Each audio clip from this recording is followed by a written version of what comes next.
क्षणभर माने मनाच्या यशकीर्तीसाठी संपूर्ण जीवन सौख्याच्या उत्कर्षासाठी माझं हे जीवन कुठेही सार्थकी लागलं पाहिजे या थोर महत्वाकांक्षेनं आणि या थोर जिज्ञासेनं मी झटण्यासाठी तयार होते.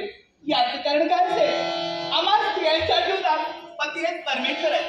आम्हा स्त्रियांच्या जीवनात पती हेच दैवत आहे आणि अर्धांगिनी या नात्यानं त्या पतिमय परमेश्वराची वाट पाहणं आल्यानंतर त्यांची सेवा करणं माझा धर्म आहे.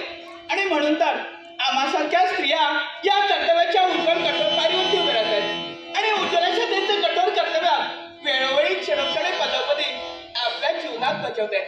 अद्यापर्यंत प्राणेश्वराचं आगमन झालं नाही. प्राणेश्वर अहो सदनात लवकरात लवकर या.